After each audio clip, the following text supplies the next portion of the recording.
तो आज के स्मैकडाउन के बाद तो ये बात तो कंफर्म हो जाती है कि हमें बहुत ही जल्द ओजी ब्लड लाइन का रिटर्न देखने को मिल सकता है। तो हे गाइस, रेसलिंग सिम्फनी में आप सभी का स्वागत है। तो शुरू करते हैं आज के स्मैकडाउन का रिव्यू, स्मैश द स्मैकडाउन। तो शो की ओपनिंग होती है टिफनी के साथ, और वो जो काम पिछले हफ्ते अधूरा रह गया था टिफनी का नाया जैक्स के सेलिब्रेशन का, वो काम उन्होंने आज पूरा करना शुरू करा। तो टिफनी रिंग में आती हैं और नाया जैक्स को इंट्रोड्यूस करती हैं, और भाई नाया जैक्स बिल्कुल रानी की तरह, क्वीन की तरह रिंग में एंट्री लेती हैं। लेकिन आने के बाद ही वो उल्टा टिफनी के ऊपर ही भड़क जाती हैं, कहती हैं कि भाई ये तुमने क्या बकवास था सब सजा रखा है, ये बहुत ही वाहियात लग रहा है, तुम्हें तो पता है मैं बहुत ही ज़्यादा डोमिनेटिंग हूँ, और अपनी तारीफें लगती कहती हैं कि वो एक क्वीन है और उनके सामने सबको घुटनों पर बैठना चाहिए। और वो टिफनी को देखती हैं, कहती शुरुआत तो पहले तुम ही करो।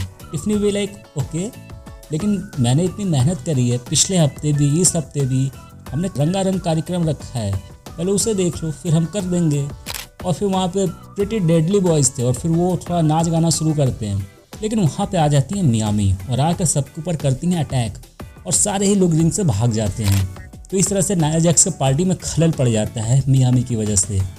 लेकिन एक चीज़ बड़ी इंटरेस्टिंग पूरी इस स्टोरी लाइन में चल रही है, वो ये है कि टिफनी पूरी कोशिश कर रही है नाया जैक्स के साथ दोस्ती करने की, लेकिन नाया जैक्स सिर्फ उन्हें यूज़ कर रही हैं। जहाँ पर उन्हें लगता है कि यहाँ पर टिफनी को अपने साइड करना है, वहाँ पर उनसे वो बहुत प्रेम से बात करती हैं। अदरवाइज़ वो अपने आप को क्वीन समझती हैं, अपने आप को उनसे सुपीरियर समझती हैं। तो भाई जब ये कैश इन होगा, जो कि नाया जैक्स के ऊपर ही होगा ऐसा मुझे लग रहा है, तो क्राउड का रिएक्शन देखने में बहुत ही कमाल का होने वाला है। टिफनी इन्हीं सारी चीज़ों से परेशान होकर वो कैश इन करेंगी नाया जैक्स के ऊपर, और वो मोमेंट कमाल का होगा जब भी ये होगा।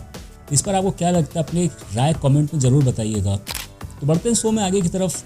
शो में अगला मैच था एंड्राडे वर्सेस कार्मेलो हाइस का, और ये मैच काफ़ी कमाल का था। यहाँ पे इस मैच में बस एक सिचुएशन थी, यहाँ पर 3 पिन फॉल होंगे और जो 2 बार पिन फॉल जीत जाएगा वो इस मैच को जीत जाएगा। कमाल का मैच था, काफ़ी अच्छे मोमेंट्स देखने को मिले इस मैच में हमें, और लास्ट में हालांकि कार्मेलो हाइस इस मैच को जीत जाते हैं। इन दोनों की ड्रॉल स्टार्ट हो जाती है और काफ़ी रेफरीज को भी आना पड़ता है इन दोनों को अलग कराने के लिए, और ये तो दिख रहा है कि अभी इन दोनों की राइवलरी अभी और आगे जाने वाली है। खैर इसके बाद तो वो सेगमेंट था जिसके लिए हम इस समय ज़्यादातर फैंस ट्यून कर रहे हैं SmackDown, solo Sikoa Roman Reigns. हालांकि रोमन रेंस इस सेगमेंट पे नहीं थे, सिर्फ सोलो सिकोवा को हमें दिखाया जाता है। वो बैक स्टेज बैठे होते हैं और उनके पास टांगा लोवा आते हैं उलाफाला माला के साथ, और वो माला देते हैं। तो वो सोलो सिकोवा वहाँ पर उलाफाला माला की खासियत बताते हैं भाई टामाटोंगा। वो कहते हैं ये माला जिसके पास होगी वही होगा ट्राइबल चीफ। कहते हैं कि अभी ये माला मेरे पास है तो मैं ट्राइबल चीफ हूँ, तुम सब मुझे एक्नॉलेज कर रहे हो।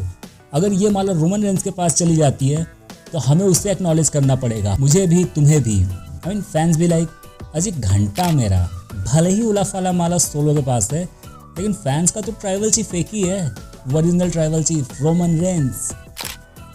इसके बाद हम बैक स्टेज देखते हैं कि ग्रेसन वॉलर और ऑस्टिन थ्योरी आपस में बात कर रहे होते हैं, और वो कह रहे होते हैं कि भाई ये केविन ओवेंस को किस वजह से अनडिस्प्यूटेड टाइटल्स के लिए मैच मिल गया, इसने तो ऐसा कुछ करा भी नहीं है। और इन्होंने ध्यान नहीं दिया कि केविन ओवेंस वहीं से गुजर रहे थे, और केविन ओवेंस ने उस बात को सुन लिया, और वो आगे कहते हैं कि तुमने तो सही कहा, इस वजह से मुझे मिल गया ये मौका, मुझे भी नहीं पता, चलो रिंग में देखते हो। और इसके बाद इन दोनों का मैच ऑफिशियल हो जाता है और शुरू हो जाता है। हालांकि इतना कुछ खास था नहीं इन दोनों के मैच में, और हमें पता ऑब्वियसली केविन ओवेंस इस मैच को आसानी से जीत जाते हैं। लेकिन इसके बाद कुछ इंटरेस्टिंग चीज़ें होती हैं यहाँ पर। जैसे ये मैच केविन ओवेंस जीत जाते हैं, इसके बाद भी वो ग्रेसन वॉलर पे अटैक करने के लिए जाते हैं, उनको जाते हैं पावर बम देने रिंग साइड के ऊपर, वो जो एप्रॉन होती है उसके ऊपर। यूजली केविन ओवेंस ये मूव तब करते हैं जब वो किसी को चोटिल करना चाहते हैं, लेकिन फिलहाल तो केविन ओवेंस बेबी फेस हैं। इसके बाद ये चीज़ देखकर ऑस्टिन थ्योरी ऑफकोर्स जाके अटैक करते हैं, अपने पार्टनर को बचाते हैं और उनको रिंग में भेजते हैं केविन ओवेंस को, और ये दोनों ही चेयर लेकर आते हैं अटैक करने। लेकिन वहाँ पर कोडी रोड्स आते हैं केविन ओवेंस को बचाने। अगर आप ध्यान से ऑब्जर्व करो एक सेकंड के लिए, वो चेयर केविन ओवेंस उठाते हैं, जैसा लगा कि वो अटैक करेंगे कोडी रोड्स के ऊपर। कुछ सेकंड्स के लिए हुआ था, वो कोडी रोड्स को देखते वो चेयर को हाथ में लिए होते हैं, और फिर उसके बाद वो चेयर वो साइड फेंक देते हैं।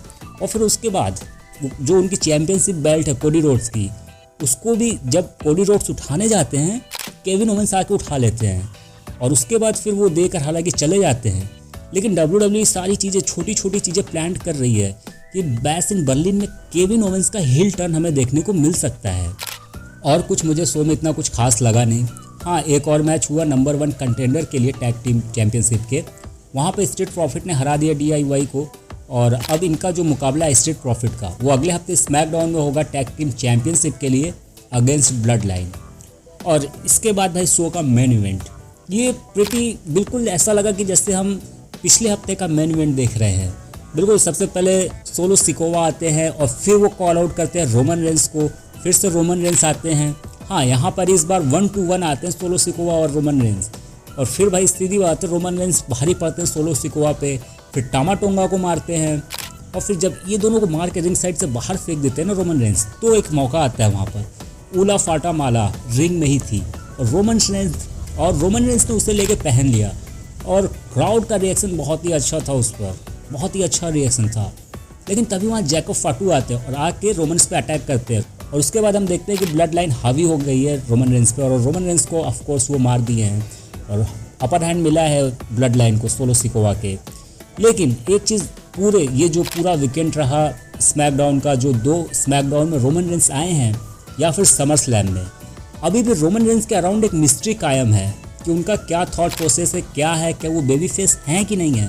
हालांकि हम अज्यूम कर रहे हैं कि वो बेबी फेस है और ऑफ कोर्स होंगे भी, लेकिन उनका थॉट प्रोसेस क्या है, वो क्या सोचते हैं चीज़ों के बारे में, अभी तक हमें कुछ नहीं पता है।